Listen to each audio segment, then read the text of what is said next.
The following presentation is brought to you through the power of science. Ooh, shiny.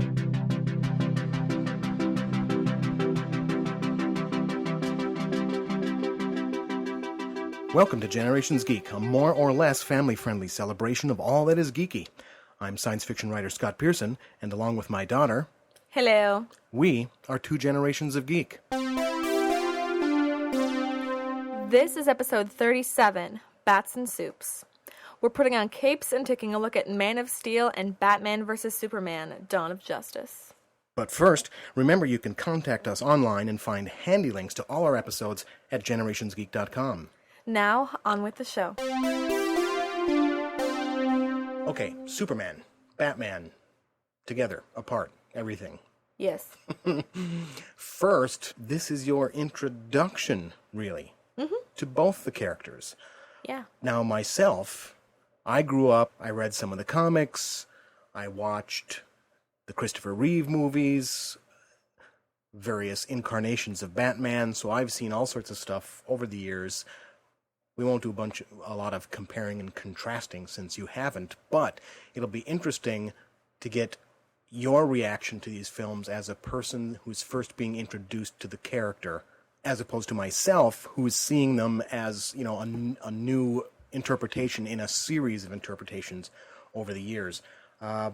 So, Man of Steel, what was your initial reaction as a first-time Superman person? I thought it was fun. I thought it was good. I mean, I didn't think it was, like, movie of the year, you know? But I have a pretty low standard for movies. It's like, as long as I'm, like, happy during a movie, I'm like, it's good. So, yeah, I liked it. My initial reaction was more guarded than yours, along the lines of a lot of complaints that the movie has had. I thought that the tone was kind of inexplicably dark for a Superman movie. You weren't burdened with the overall sort of background of the way Superman has traditionally been done. So I think that allowed you to get into it without that baggage. I mean, obviously, I don't know, but people do they focus on his origin story so much? Because he has a pretty sad, like, background, you know? So the dark tone didn't bother me, because it's pretty depressing. Oh, well, no, he has a tragic beginning, obviously. Yeah. Losing his family, his planet, being the last Kryptonian, all that is part of his traditional backstory. But the character was born at a time when you could unabashedly have a character that was for truth, justice, and the American way, and it would just be this, you know, rah, fun, patriotic, you know, kind of thing. I think this movie reflects the time period in which it's made, where people have a harder time feeling good about the world. And so, you know, one can argue, should we have a Superman that reflects that, or would it be nice to have a Superman that is a little bit more optimistic so we can get that feeling? You know, what's interesting, I think, is Supergirl. Yes. The tone of Supergirl is much more, that's what people generally expect from Superman. It's not that bad things can't happen or that there can't be tragedies, but the overall tone is still one of optimism and trying to do the right thing and trying to get justice and that sort of thing. It's also much more playful. Yeah, and Man of Steel was not playful. You know, it's like, did Superman and or Clark smile once in the whole movie? Maybe. Yeah, he smiled at, what's her name? Red hair McFlippy. Lois Lane? Yeah, I didn't like Lois Lane in this movie. Really? No. And what didn't you like about her? She seemed kind of not, like, full-on ditzy, but, like, just spacey enough to make me kind of get a little riled up about the role of women in action movies. Really? Yeah. Like, the scene where she, like, falls out of the plane. I understand that you have to have a scene where Superman catches Lois Lane. That's a pretty good staple for a Superman movie. But, like, I would have liked it to happen in a way where she wasn't, like, in a plane and somebody was like, watch out for the giant hole. And she was like, what? I'm just a lady, and then fell That's interesting because in many ways the Lois Lane character was made much more proactive and strong. Oh yeah, she was definitely compared to previous portrayals. But yeah, you do get into that quandary of how do you have Superman have to continually save Lois. The contemporary view of what we want from a female character has changed so much, and you're trying to maintain some of these rescuing kind of scenes, but it becomes a much more delicate balance. Well, the thing is, and I completely appreciate the Superman saving Lois Lane cliche, whatever you want to call it.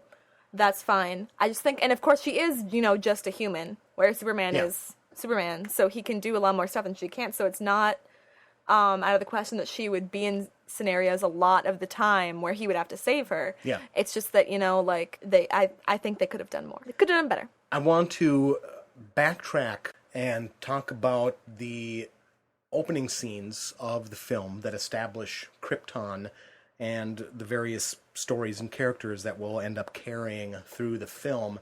What did you think of Krypton in general?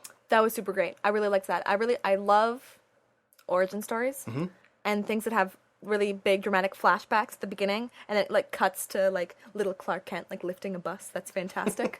But the way they set it up, and what was the name of the bad guy? Zod, the Kryptonian. Zod? Yeah.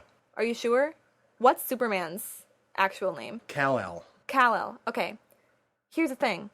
The way they set it up, I thought that Zod was going to end up being his father. Something weird. I don't know. That confused me. The thing is, he looks exactly, those actors look exactly the same. Oh, that's right. That's the thing. Yeah, the actor that played Zod physically looks more exactly like the actor who played Superman. And I was like, oh my god, they're setting this up. And so that threw you. It's so you. different. His father's going to be the villain, and then I was like, oh, it's just coincidence that they chose somebody to play Zod. Yeah, and of course that didn't throw me because I'm more familiar with the whole backstory and all the characters, and so I didn't. But I completely understand how for a newbie, I was like, oh my god, they're gonna flip it. This is gonna be fantastic. And then I was like, oh, this is still good, but I'm confused now because I kind of I was waiting for it, and then I was like, maybe they're not gonna do it, and then I was still kind of waiting for it. But anyways, that's probably mostly me. I don't know. I had a couple of problems with the Krypton scenes. I thought that they were a little bit too heavily CGI, and it just moved around. Too heavily CGI'd what? Like the planet blowing up? Or the... when there's the big chase scene on the flying thing, and it was just there was so much CGI going on that I just didn't get a sense for the place as a real place. But as far as how they worked Zod into the story and the conflict between Zod and Superman's father that then plays out later in the film, I thought that was a nice approach. Yeah. Well, and I liked seeing so much of Krypton, because I feel like, I don't know about other Superman stuff. I've never seen anything that says anything about Krypton other than that it's that's where Superman's from. And so I thought it was interesting to have such a long scene on his planet. Let's see. One of the weird twists that struck me right away was how Lois knew who he was right from the beginning. And in fact, there were a number of people that knew who he was through the years. Well, that's because Lois was tracking him, though. Lois was on it. She was like, this guy is something else, and I'm gonna find out what. Yeah, some of that confused me, and then it becomes more confusing in the next film, but we'll talk about that later. I really liked how he was bullied growing up, even though he saved people. Yeah, some of that I thought got a bit muddled. I mean, the conflict between being a man and being Superman, being human and being, trying to pass as human and being Kryptonian, that sort of conflict runs throughout the Superman genre. But in this one, they did this weird twist where his adoptive father on Earth is trying to tell him that he shouldn't use his powers, that he has to stay secret, to the point even where he seems to imply that it would have been better for Clark to have let the busload of children die than risk revealing. I thought that was... I can understand the fear of being different and wanting him to stay hidden, but I think they could have approached it in a way that didn't make his father seem like such a weird, heartless guy in that one scene. I didn't got that. I just got that he was so afraid for his son that he was coming from a very like Slytherin place where he was like my son before everybody else. Yeah, and if my son saving a busload of kids is going to threaten him and my family, then he shouldn't save the busload of kids. Yeah, it just... Which, of course, is it's a little selfish heartless. and It's a little, selfish, but, like, and- I see where it's coming from. And then, oh my god, but then the scene where he dies in the tornado. Yeah, and... It's heart-wrenching. Yes, and the dog, I just wanted and to cry.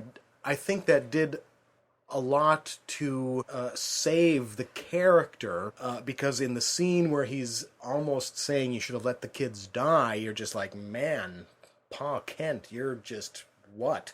Papa Kent! But then you see the courage of his convictions that he is willing to sacrifice himself to protect his son. And then that redeems him a little bit.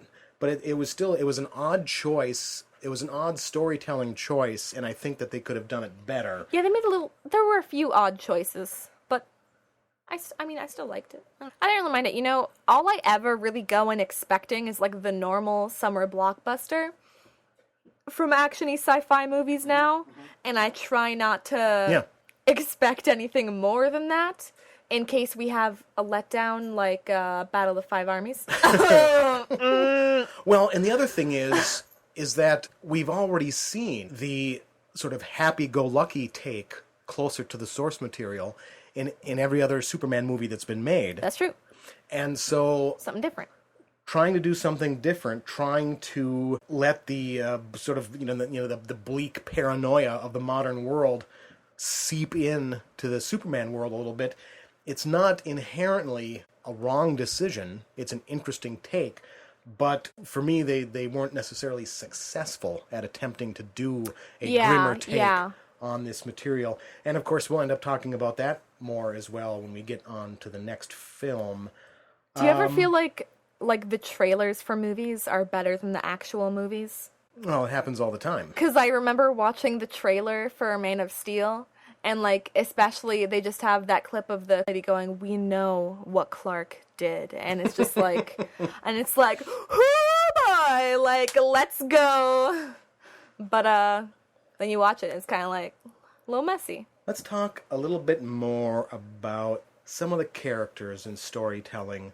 I didn't quite understand Papa Kent and his angle on Superman, and then of course that led into this weird sort of montage in between. You kind of get his origin, and then Clark just goes out and wanders for 15 years or whatever. Yeah, doing weird jobs, and then every time something horrible happens and he ends up saving people, then he has to go into hiding. If I were Clark Kent, I would do weird jobs. I'd be like, screw it, I'm an alien. I'm not going to have a career. I'm going to do whatever I want. I'm going to go to the Arctic in a truck.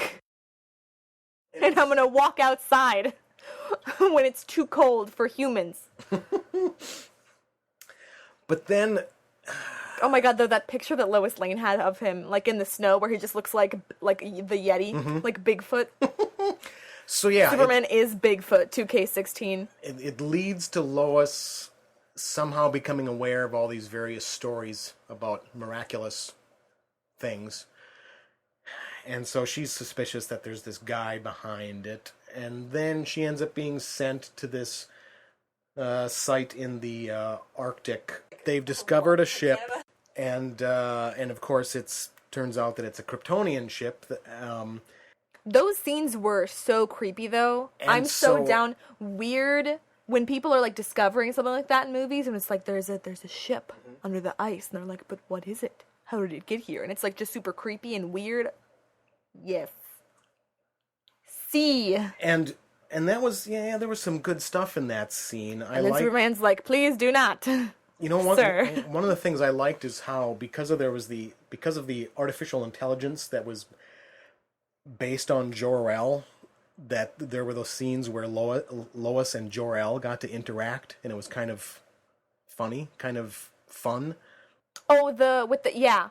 I thought that was kind of interesting. Like the computer simulation thing, almost? Yeah. Although the scene on the ship led to a thing I didn't quite understand. So she has a weird encounter with Superman, knows that there's something up with him.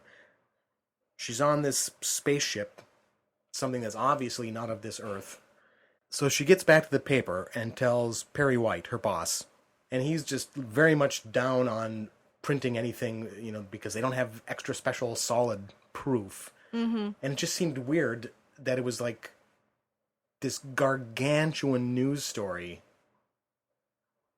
that he just sat on. Like, if one of your employees had been obsessed with, like, this shadow of a man for years, and then came to you and was like, we have to publish this, Perry, wouldn't you be like, sit down, Lois, like, get it together?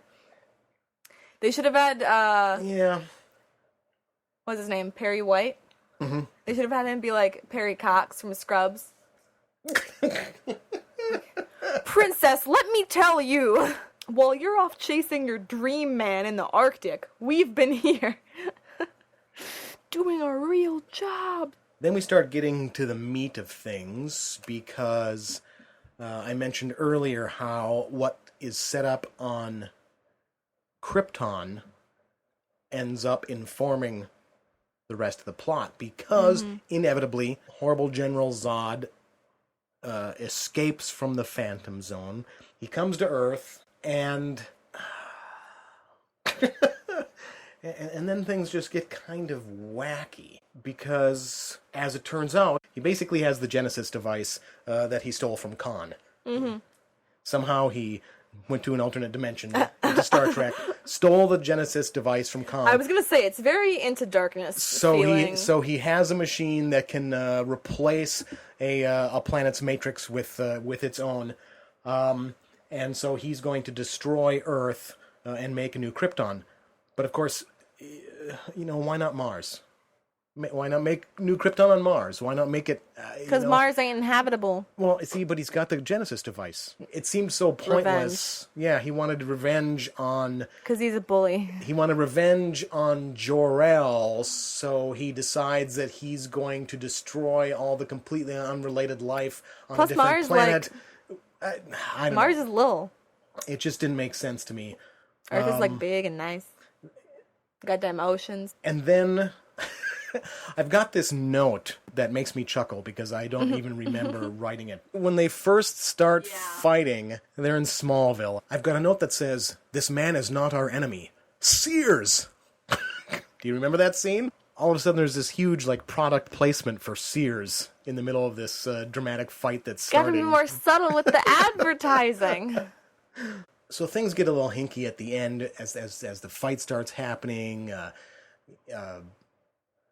Zod demands that Kal-El come, and Lois comes along as another hostage. I'm not quite sure why Lois was there. I also noticed Lois just goes... she's pretty. She's there because she's eye candy. And she just goes wherever she wants. She's a civilian, but she's just everywhere. It's we need Lois. We need the newspaper reporter. Everywhere she goes, it's a ginger, red hair McFlippy. And hello. Yeah. And so it was one of those things where Let me into your secret army base, please. It didn't seem to make any sense that she got to go all these places. Now, one of the things that it took a lot of flack for, when the big throwdown happens and they end up in Metropolis fighting.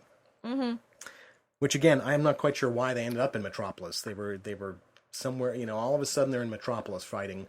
Because they're quick, they're fast. There's just, the entire United States that could end up fighting, but they're in Metropolis.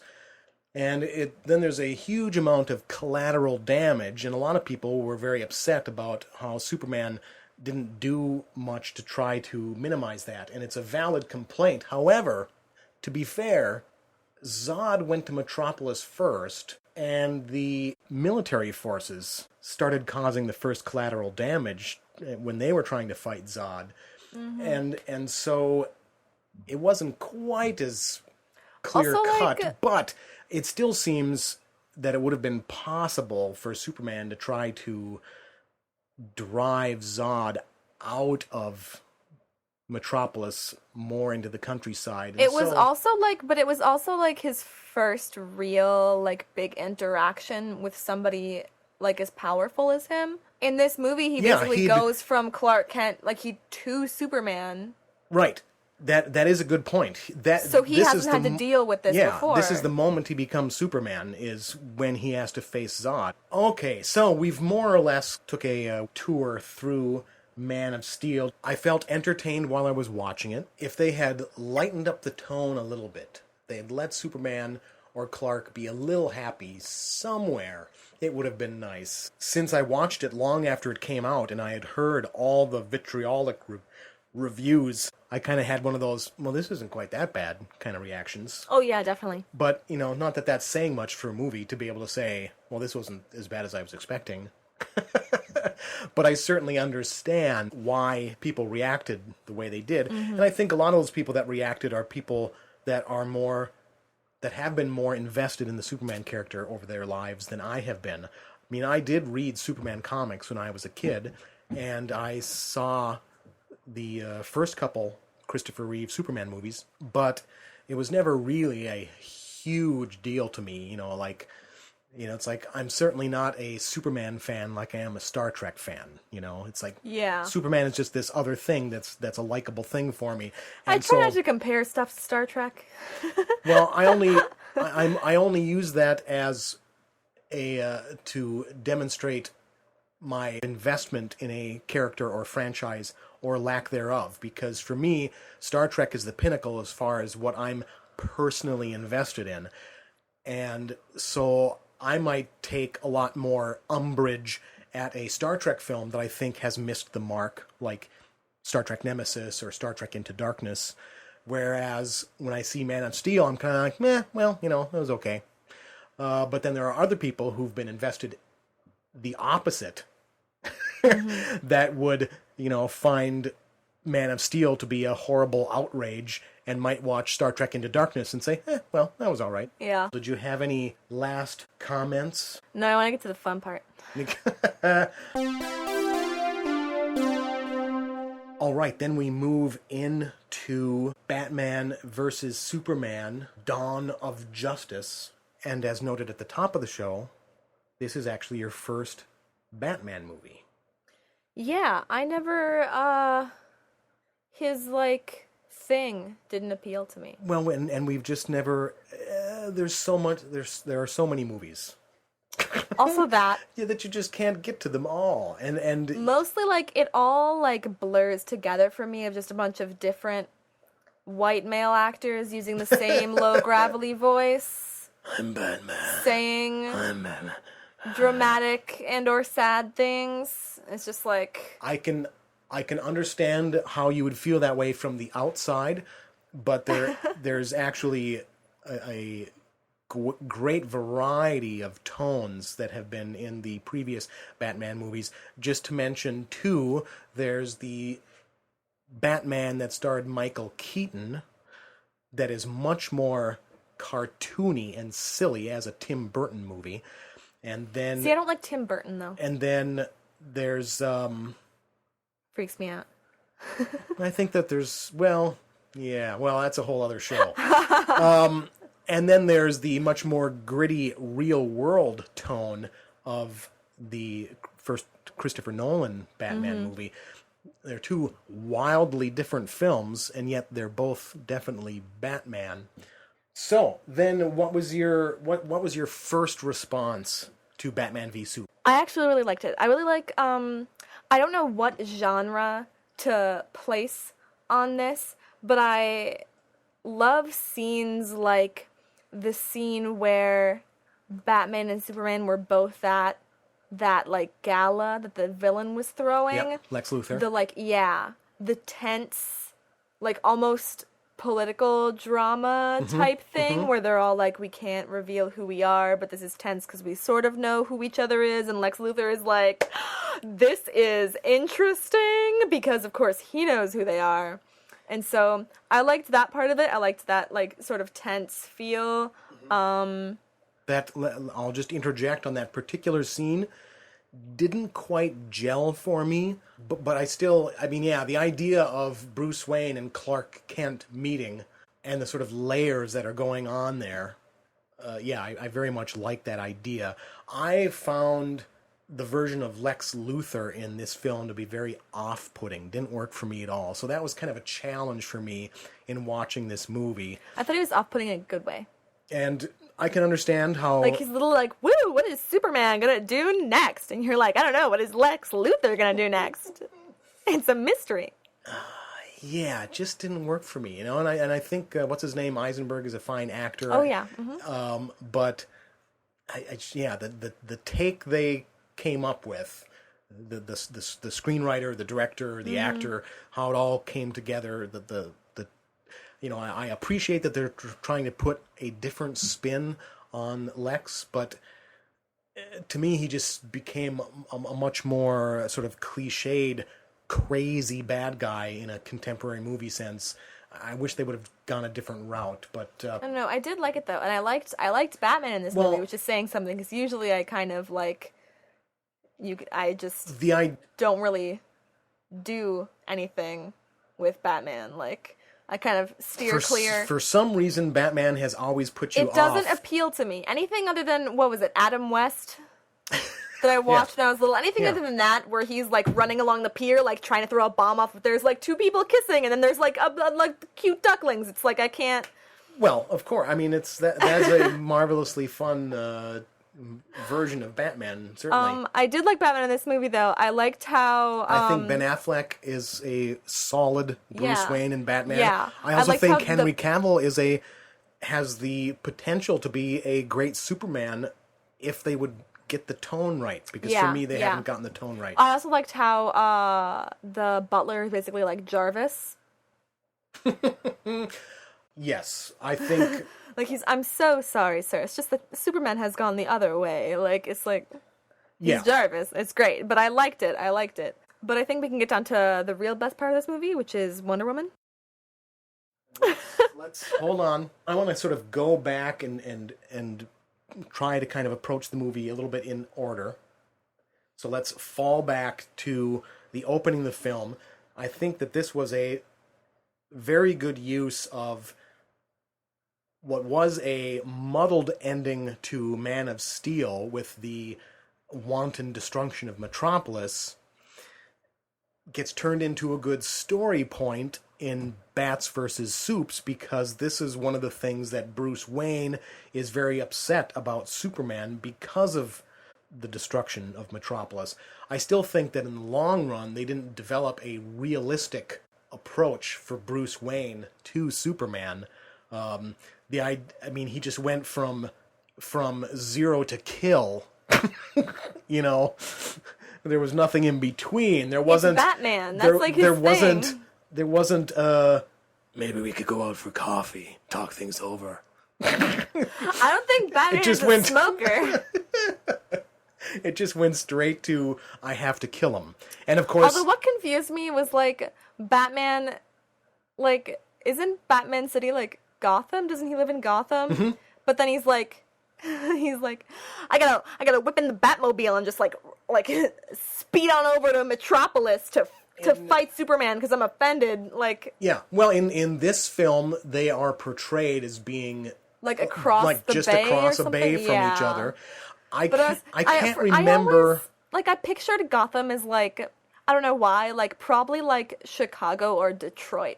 Like, either of those cities is, like, where Gotham is in my head, and I don't know why, because I have no reason, I have nothing to base Gotham on, right? But for some reason, it's just Midwestern. It's, I actually don't know. I read some Batman when I was a kid, but I have not followed it. I actually don't know if they've ever... I mean, in some ways, both Gotham and Metropolis are just versions of New York, it seems. Yeah. And I don't know if they've ever portrayed Gotham as being more of a Chicago kind of thing. In some ways, it would work better if they were farther apart. For this film, of course, it works better to have them close because then it emphasizes the antagonism between Superman and Batman. And of course, later on in the film, it's revealed that Lex Luthor has been working behind the scenes to ratchet up the tension between the two characters, which, makes a little bit more sense as far as Batman's extreme reaction.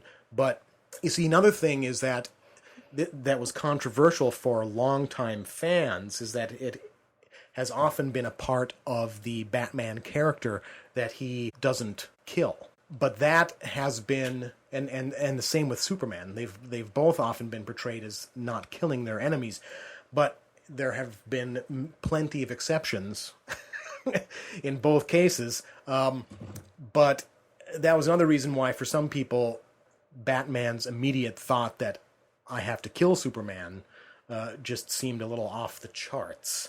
But again, it's indicative of the times in which we live. Batman's like, Superman is a terrorist. He has to die. Yeah, that we feel so threatened by certain outside forces that we are willing to just go the nuclear route right away. Well, and also, like, I don't really ever buy into things where the superhero is like, oh, he's so good, he never would even, like, kill somebody. He just hands them over to the police. It's like, okay, but then you have, like, Zod, who, like, imagine Superman trying to, like, tie up Zod and hand him over to, like, LAPD, right? Like, well, yeah, and that's one that, in fact, that's something that we didn't discuss during the Man of Steel thing, was that at the end, Zod really forces Superman's hand. They are fighting, and you get the impression that, to a point, Superman, if he could have not killed Zod, I think he would have gone that way, but Zod was just relentless in his psychotic need to kill humans. I think he was also torn. And so Superman just finally put him down.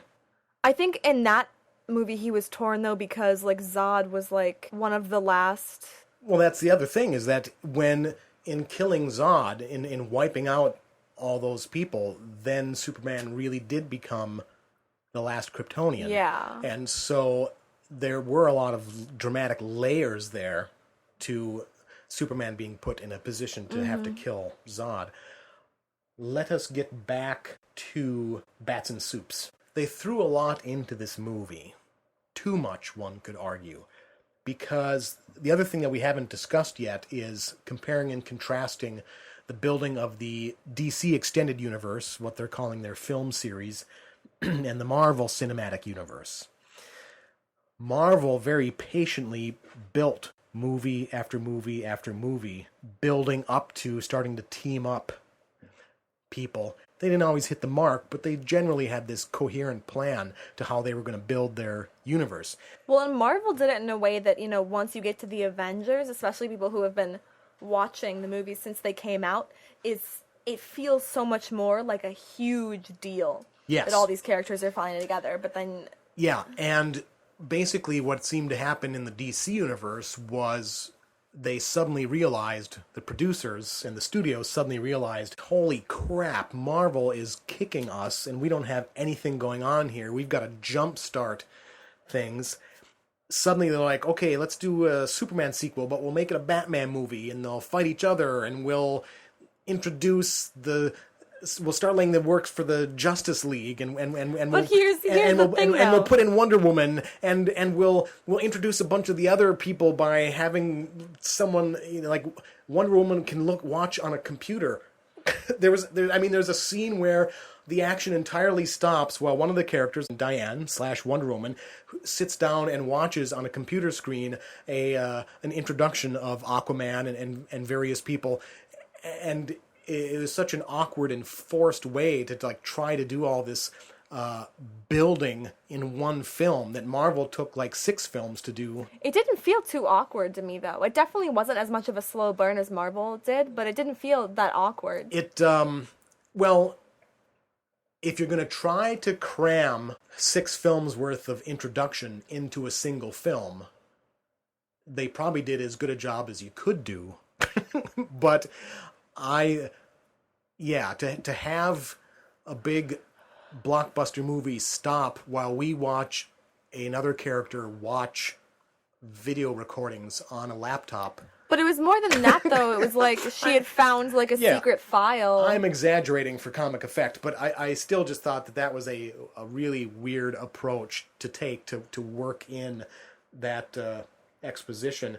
DC has already dealt Marvel like a huge blow just in introducing Wonder Woman in that second movie, though, because now they have Wonder Woman coming out, and Marvel doesn't have a single movie that's like titled after starring as the main character, a female superhero. Yeah, it's funny that while overall Marvel has done so much more, and generally I think so much more successfully, the fact that DC, in trying to catch up, has been the first one to put out a major female-driven movie is, Well, because they have Wasp coming, but never was there a Black Widow movie, which could be so compelling because of her background with Russia and how she was raised. It took them forever to introduce Wasp, and I think she's getting her own movie, but not for a while. Yeah, but I think I think the next one is like Ant-Man and the Wasp. It's not even like the Wasp. Yeah, exactly. Which is going to make people like more angry. And I remember when they announced Ant-Man, everybody thought it was ridiculous, and everybody was like, I hope the opening scene is like Black Widow stepping on Ant-Man, and this whole time it's been a Black Widow movie. And of course, Ant-Man was fantastic, but it was still another movie starring a white male lead as the superhero. Wonder Woman practically stole the show. Oh, absolutely. With minimal screen time. Definitely. I mean, she was very, when you saw her as Diane undercover at the party, at Lex Luthor's party, it's kind of compelling and interesting, and you're wondering what's up with this person. But then when she comes on screen as a Wonder Woman during the big battle. Oh, man. And maybe we should step back and just when it seems that Superman and Batman are maybe not going to kill each other the way Lex had hoped, then he's able to unleash his big genetically engineered monstrosity, the sort of Doomsday character. And then it looks like Superman and Batman are both going to get whooped. And then, boom, Wonder Woman. And it leads to practically the only funny moment with Bats and Supes in the movies so far. when they look at each other, it's like, is she with you? I thought she was with you. That was the singular best interaction of anybody in that entire movie. In the entirety of the Man of Steel movie, in the entirety of Batman vs. Superman, in the entirety of the DC Extended Universe. That was the best thing to ever have happened. The way they used her in the fight scene, in that big scene, was great, and it was a lot of fun. And it just set up how excited people could be looking forward to her own film. But let's talk about a couple other things. They have the whole Batman-Superman thing kind of turn in a strange way upon completely coincidence. So Superman takes out the Doomsday Monster thing, but ends up getting killed in the process. And it's kind of like with his dying words, he tells Batman to save Martha, his adoptive mother. And Martha is also Bruce Wayne's mother. And so then you're supposed to feel this, oh my gosh, Batman lost his mother, now Superman lost his biological mother, now he's about to lose his adoptive mother, and Bruce Wayne is very moved by the coincidence of the names, but it's like... Well, because at first he doesn't realize, because somebody just says, like, Martha, and he's like, who, like, how, what's going on, and I thought that was really interesting, too, that was really... I know, I was on the fence about it, because it seemed like such a major turning point to have on a coincidence, but then I was very confused. So Superman gets killed, and Clark is also declared dead.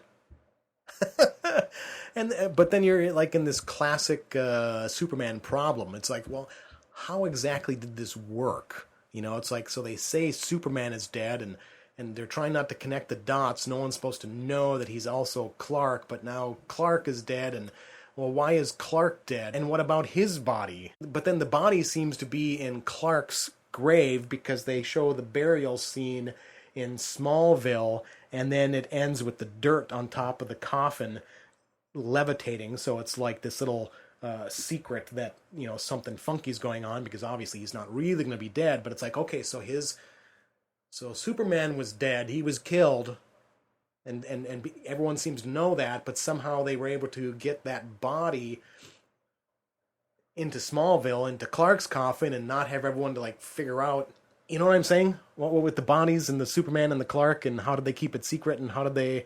I found that very confusing. I mean, it's Superman. Yeah, you know, in general, I want my stories to make sense, even if they are complete genre nonsense with superpowers and people flying. It's like I still want a coherent line that makes sense to me. It just didn't quite work for me.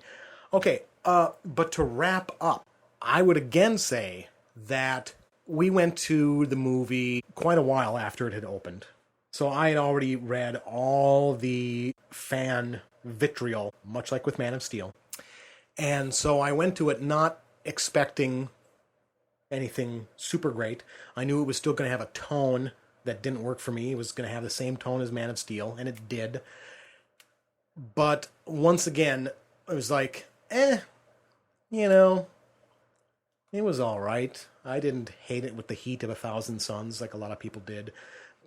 But I think that's just because I'm not invested in the franchise as much. Something I forgot to mention while we were discussing the film, Bruce Wayne's nightmare vision sequences. We don't talk about those. Didn't work at all. Just did not serve the overall movie at all. It just made it more confusing and over the top. And I mean, I feel like they could have made it work, right? Because they're showing how obsessed he is with defeating Superman, and they're showing how afraid he is that Superman is going to turn into something so evil that he has no choice but to kill him, but it was done in a weird, trippy way. I think we've all had it happen where you have a dream, and in your dream, a friend of yours does something that you're angry about, and when you wake up, for a little while, you actually are still feeling that anger toward that friend, but then you're like, well, it was just a dream. But it's like Bruce Wayne wasn't able to tell himself it was just a dream. It's like he seems like he's really, really angry at Superman for things Superman did in his dreams. I think his dreams, they were supposed to show like why he feels so threatened by Superman. It wasn't like he's angry at Superman because of the dream. It's like he's angry because.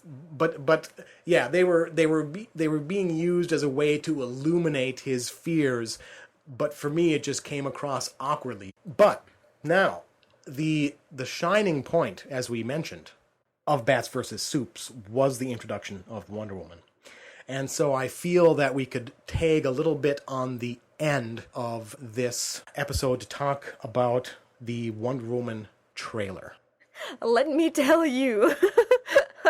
O-M to the G. I was so thrilled and excited by the Wonder Woman trailer. There is nothing I like more than a superhero movie set during one of the world wars.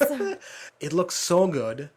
It looks like the tone is going to be that they're getting rid of the sort of overwhelming bleak despair of Man of Steel and Bats versus Supes. I mean, how can you have overwhelming bleak despair when you got Chris Pine washing up on a beach in his little like bomber jacket? That's all the time we have for this episode. Tune in next time for episode 38, Star Trek Beyond, when we'll talk about, Star Trek Beyond and reflect back on the first two films in the Kelvinverse timeline of the J.J. Abrams Trek movies. Remember that Generations Geek is part of the Chronic Rift Network, which broadcasts from the Batcave, while Batman is out arguing with Superman about what's cooler, super gadgets or superpowers. Please give their other fine podcasts a listen at chronicrift.com. Thanks for listening, and come back next time.